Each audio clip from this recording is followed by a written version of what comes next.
Hello students, welcome to brilliant study classes. इस class में आज हम कंप्यूटर की मेमोरी के बारे में पढ़ने वाले हैं। कंप्यूटर की मेमोरी कैसे काम करती हैं और टाइप्स ऑफ मेमोरी भी हम पढ़ेंगे। तो चलिए स्टार्ट करते हैं। पहला टॉपिक है व्हाट इज़ कंप्यूटर मेमोरी। तो कंप्यूटर मेमोरी क्या होता है? एक स्टोरेज डिवाइस है। क्या है? एक स्टोरेज डिवाइस है जो डेटा को स्टोर करने के लिए यूज किया जाता है। कंप्यूटर की मेमोरी एक डेटा स्टोरेज डिवाइस है जो डेटा को स्टोर करने के लिए यूज किया जाता है। यानी कि कोई भी डेटा अगर आपको यूज करना है फ्यूचर में तो उसको आप स्टोर करके रख सकते हैं। इसमें आप ऑडियो, वीडियो को और भी बहुत सारी चीज़ें स्टोर करके रखते हैं। और जो भी प्रोग्राम रन करते हैं वो कंप्यूटर की मेमोरी में ही रन करते हैं। जैसे कि आप कोई गेम खेलते हैं तो वो भी मेमोरी में ही रन होता है, या फिर आप ऑडियो, वीडियो जो भी आप डाउनलोड करते हैं तो वो सब कंप्यूटर की मेमोरी या मोबाइल की मेमोरी में ही स्टोर होते हैं। तो चलिए अब हम पढ़ते हैं मेमोरी के प्रकार यानी टाइप्स ऑफ मेमोरी। तो मेमोरी दो प्रकार की होती है। पहली होती है प्राइमरी मेमोरी, दूसरी होती है सेकेंडरी मेमोरी। तो अब हम पढ़ते हैं प्राइमरी मेमोरी क्या होती है। प्राइमरी मेमोरी कंप्यूटर का सबसे महत्वपूर्ण भाग है जहाँ डाटा, सूचना एवं प्रोग्राम प्रक्रिया के दौरान उपस्थित रहते हैं और आवश्यकता पड़ने पर तत्काल उपलब्ध रहते हैं। यह मेमोरी अस्थिर मेमोरी होती है। अस्थिर मतलब डेटा इसमें डिलीट हो जाता है जैसे ही आपका प्रोसेस कंप्लीट हो जाएगा या फिर आपका सिस्टम शट डाउन हो जाएगा, इसमें जो भी डेटा होगा वो डिलीट हो जाएगा। इसीलिए इसे बोलते हैं टेम्पररी या फिर अस्थिर मेमोरी, क्योंकि इसमें लिखा हुआ डेटा कंप्यूटर बंद होने या बिजली चले जाने के बाद मिट जाता है। यानी प्राइमरी मेमोरी में जो भी डेटा होगा, अगर कंप्यूटर बंद हो जाएगा या बिजली चली जाएगी तो डेटा वो मिट जाता है, प्राइमरी मेमोरी कहलाती है। इसे प्राथमिक मेमोरी या मुख्य मेमोरी भी कहते हैं। यानी कि प्राइमरी मेमोरी को आप मेन मेमोरी या मुख्य मेमोरी भी कहते हैं। ये क्या होता है? जब आप कोई काम कर रहे होते हैं या फिर कोई आप सॉफ्टवेयर ओपन करते हैं तो उसमें जो भी आप काम करते हैं तो इसी के अंदर आप करते हैं। जैसे ही आप कंप्यूटर में वो सॉफ्टवेयर बंद कर देते हैं तो ये मेमोरी आपकी खाली हो जाती है, यानी कि इसमें जो भी डेटा होगा वो डिलीट हो जाएगा। तो इसमें क्या होता है? ये आपकी टेम्पररी मेमोरी होती है। दूसरी है सेकेंडरी मेमोरी। सेकेंडरी मेमोरी में क्या होता है? जो भी डेटा अगर स्टोर हो गया सेकेंडरी मेमोरी में तो वो परमानेंट स्टोर हो जाएगा। यानी कि उसमें डेटा क्या होगा? अपने आप से डिलीट नहीं होगा जब तक आप डिलीट नहीं करेंगे। जैसे आपका क्या होता है? पेन ड्राइव होती है और आपकी क्या होता है? मेमोरी कार्ड होती है, हार्ड डिस्क हो गई, SSD हो गई, ये सब आपकी क्या होंगे? सेकेंडरी मेमोरी होंगी, क्योंकि इसमें डेटा जब स्टोर हो जाएगा तब तक वो नहीं हटेगा या डिलीट नहीं होगा जब तक आप स्वयं उसको डिलीट नहीं करते हैं। तो ये होती है आपकी सेकेंडरी मेमोरी। यानी सेकेंडरी मेमोरी को आप बोलते हैं स्थिर मेमोरी, यानी कि जो भी डेटा होगा वो स्टोर होगा। और प्राइमरी मेमोरी में क्या होता है? डेटा लाइट चले जाने के बाद या कंप्यूटर के बंद होने पर या सॉफ्टवेयर के क्लोज कर देने पर ये क्या होता है? इसमें डेटा डिलीट हो जाता है। प्राइमरी मेमोरी कौन सी होती हैं? रैम होती है और रोम होती हैं। जो रैम मेमोरी होती है वो आपकी क्या होती है? प्राइमरी मेमोरी होती है। और हार्ड डिस्क है, मेमोरी कार्ड है, चिप है, वो सब क्या होती हैं? आपकी सेकेंडरी मेमोरी होती हैं। अब हम पढ़ते हैं प्राइमरी मेमोरी के प्रकार के बारे में। तो प्राइमरी मेमोरी मुख्यतः दो प्रकार की होती है, रैम और रोम। पहली क्या होती है? रैम होती है, दूसरी क्या होती है? रोम होती है। अभी हमने पढ़ा कि प्राइमरी मेमोरी में जो डेटा होता है वो अस्थिर होता है, यानी कि टेम्परेरी होता है। जैसे ही कंप्यूटर बंद हो जाएगा, बिजली चली जाएगी या सॉफ्टवेयर को आप क्लोज कर देंगे तो डेटा इसमें मिट जाता है। तो यहाँ पर हम पढ़ते हैं। तो सबसे पहली है रैम, रैंडम एक्सेस मेमोरी। आपने सुना होगा मोबाइल में रैम के बारे में। रैम कंप्यूटर की अस्थिर मेमोरी होती है, यानी कि टेम्परेरी मेमोरी होती है।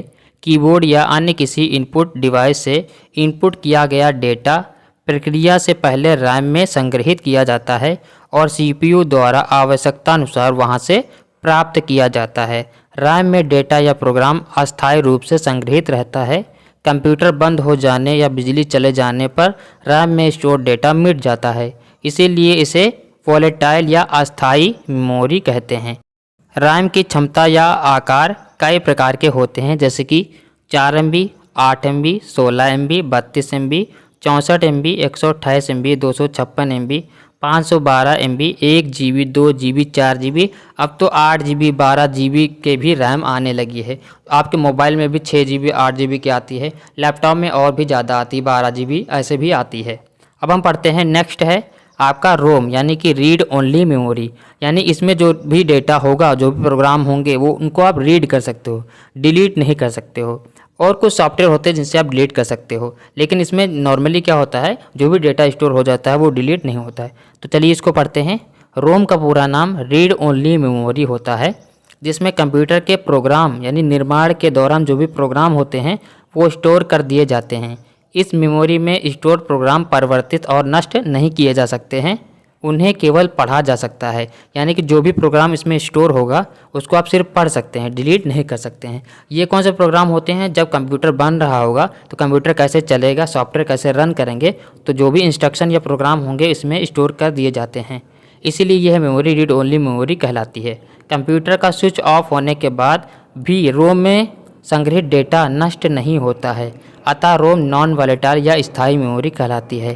कंप्यूटर के शुरू होने के बाद डेटा को रीजनरेट करती है, यानी कि इसमें जो भी डेटा होगा वो चाहे लाइट चली जाए या फिर कुछ भी हो जाए उसमें डेटा डिलीट नहीं होता है। ये क्या होता है, इसमें जो भी कंप्यूटर शुरू होता है तो उसमें जो भी डेटा होता है उसको रीजनरेट करती है। तो ये होती है आपके रीड ओनली मेमोरी। अब हम पढ़ते हैं next secondary memory. Secondary storage device को ऑक्सिलरी स्टोरेज डिवाइस भी कहा जाता है। यह कंप्यूटर का भाग नहीं है, ये कंप्यूटर का पार्ट नहीं होता, इसको आप एक्सटर्नली यानी कि अलग से जोड़ते हैं डेटा को स्टोर करने के लिए फॉर फ्यूचर यूज़। ये कंप्यूटर का भाग नहीं होता है, इसको कंप्यूटर में अलग से जोड़ा जाता है। इसमें जो डेटा स्टोर किया जाता है वह स्थायी होता है, यानी कि परमानेंट डेटा स्टोर हो जाएगा। अर्थात कंप्यूटर बंद होने पर इसमें स्टोर डेटा डिलीट नहीं होता है। आवश्यकता के अनुसार इसको भविष्य में सेव फाइल या फोल्डर को खोलकर देख सकते हैं या इसमें सुधार कर सकते हैं, एवं इसको यूजर के द्वारा डिलीट भी किया जाता है या फिर किया जा सकता है। इसकी स्टोरेज क्षमता अधिक होती है, यानी कि जो प्राइमरी मेमोरी से इसमें जो स्टोरेज क्षमता होती है वो अधिक होती है। 1 TB की आती है, 2 TB की आती है, 5 GB की, ये सब चीज़ें होती हैं इसमें। इसकी स्टोरेज क्षमता अधिक होती है। सेकेंडरी स्टोरेज डिवाइस में प्राइमरी स्टोरेज मेमोरी की अपेक्षा कई गुना अधिक डेटा को स्टोर करके रख सकते हैं, यानी कि सेकेंडरी स्टोरेज में डेटा स्टोर करने की जगह ज़्यादा होती है प्राइमरी के अनुसार। प्राइमरी में स्टोर डेटा आप कम कर सकते हैं और सेकेंडरी में आप बहुत सारा डेटा स्टोर कर सकते हैं, यानी कि सर्वर जैसे बनते हैं तो सेकेंडरी स्टोरेज से ही बनते हैं, जो कि स्थानांतरित यानी कि ट्रांसफरेबल होता है, यानी कि डेटा को आप ट्रांसफ़र भी कर सकते हैं। सेकेंडरी स्टोरेज में जो भी डेटा होगा उसको आप ट्रांसफ़र भी कर सकते हैं, एक मेमोरी से दूसरे मेमोरी में आप ट्रांसफ़र कर सकते हैं। एवं डेटा को एक्सेस करने की गति प्राइमरी से धीमी होती है, यानी प्राइमरी में जो डेटा को आप बहुत जल्दी सेंड कर सकते हैं, रिसीव कर सकते हैं, लेकिन सेकेंडरी स्टोरेज में क्या होता है, स्पीड स्लो होती है। सेकेंडरी मेमोरी में फ्लॉपी डिस्क आती है, हार्ड डिस्क आती है, कॉम्पैक्ट डिस्क यानी कि CD जो होती है, CD DVD, optical disk, memory card, pen drive आदि आते हैं। ये सब क्या होती हैं, आपकी सेकेंडरी स्टोरेज डिवाइसेस होती हैं। तो चलिए अब हम कुछ सेकेंडरी स्टोरेज डिवाइस के बारे में पढ़ लेते हैं। तो सबसे पहले सेकेंडरी स्टोरेज डिवाइस है हार्ड डिस्क। आपने सुना होगा हार्ड डिस्क के बारे में। अब तो SSD चलती है, पहले हार्ड डिस्क ही चलती थी, अभी भी कुछ कंप्यूटर में आपको हार्ड डिस्क मिल जाएगी। तो हार्ड डिस्क या HDD एक ही बात है। ये एक फिजिकल डिस्क होती है जिसको हम अपने कंप्यूटर की सभी छोटी बड़ी फाइल स्टोर करने के लिए यूज करते हैं। यानी कि जो हार्ड डिस्क होती है ये आपकी बहुत ही कॉमन डिस्क है, फिजिकल डिस्क है। इसको एक्सटर्नली आप कंप्यूटर में लगाते हैं, जो भी फाइलें होती हैं इसी के अंदर हम स्टोर करते हैं। संरचना एवं कार्यविधि। हार्ड डिस्क चुंबकीय डिस्क से मिलकर बनी होती है। इसमें डेटा को पढ़ना एवं लिखने के लिए एक हेड होता है। सतहों पर डेटा को स्टोर किया जाता है। डिस्क की प्लेट में ट्रैक एंड सेक्टर होते हैं। सेक्टर में डेटा स्टोर होता है। एक सेक्टर में 512 बाइट डेटा स्टोर होता है, यानी कि इसमें क्या होता है, ट्रैक एंड सेक्टर होते हैं। तो जो सेक्टर होता है तो एक सेक्टर में आपका 512 बाइट डेटा स्टोर होता है। अब हम पढ़ते हैं नेक्स्ट फ्लॉपी डिस्क। इसके बारे में आपने सुना होगा, आपने देखा बहुत ही कम होगा। तो चलिए इसके बारे में पढ़ते हैं। फ्लॉपी डिस्क यह प्लास्टिक की बनी होती है जिस पर फेराइट की परत पड़ी रहती है। यह बहुत लचीली प्लास्टिक की बनी होती है। इसीलिए इसे फ्लॉपी डिस्क कहते हैं। इसीलिए इसे फ्लॉपी डिस्क कहते हैं क्योंकि ये बहुत लचीली होती है। फ्लॉपी के बीचों बीच एक पॉइंट बना होता है जिससे एक ड्राइव की डिस्क घूमती है। इसी फ्लॉपी डिस्क में 80 डेटा ट्रैक होते हैं। कितने होते हैं? 80 डेटा ट्रैक होते हैं और प्रत्येक ट्रैक में 64 शब्द डेटा स्टोर कर सकते हैं। यह मैग्नेटिक टेप के समान कार्य करती है। जैसे मैग्नेटिक टेप काम करता है वैसे ही ये काम करती है। नेक्स्ट है ऑप्टिकल डिस्क, यानी जो CD DVD होती है उनके बारे में हम पढ़ेंगे। ऑप्टिकल डिस्क एक चपटा वृत्ताकार पॉलीकार्बोनेट डिस्क होता है जिस पर डेटा एक फ्लैट सतह के अंदर बिट्स के रूप में स्टोर किया जाता है। इसमें डेटा को ऑप्टिकल के द्वारा स्टोर किया जाता है, यानी कि जो आपने पहले देखा होगा जो मूवी आती थी सीडी में स्टोर होके, तो ये वही डिस्क है, ये आपकी क्या है, वही डिस्क है जिसमें मूवी स्टोर होती थी, जिसे हम सीडी व डीवीडी बोलते थे। नेक्स्ट है फ्लैश ड्राइव या फिर पेन ड्राइव। फ्लैश ड्राइव यानी कि पेन ड्राइव को ही फ्लैश ड्राइव के नाम से जाना जाता है। आजकल सबसे ज़्यादा फ्लैश ड्राइव का यूज डेटा स्टोर करने के लिए किया जाता है। यह एक एक्सटर्नल डिवाइस है जिसको कंप्यूटर में अलग से यूज किया जाता है। ये आकार में बहुत छोटे तथा हल्की भी होती है। इसमें स्टोर डेटा को पढ़ा भी जा सकता है और इसमें सुधार भी किया जा सकता है, यानी कि जो भी डेटा होता है इसमें आप पढ़ भी सकते हैं, सुधार भी कर सकते हैं, क्योंकि ये क्या है, आपकी सेकेंडरी स्टोरेज डिवाइस है। तो ये था कंप्यूटर की मेमोरी के बारे में। अगर आपको वीडियो अच्छा लगा हो तो वीडियो को आप लाइक कर सकते हैं, चैनल को सब्सक्राइब कीजिए ताकि भविष्य में आने वाली वीडियो को आप देख सकें। मिलते हैं नेक्स्ट वीडियो में। Thanks for watching.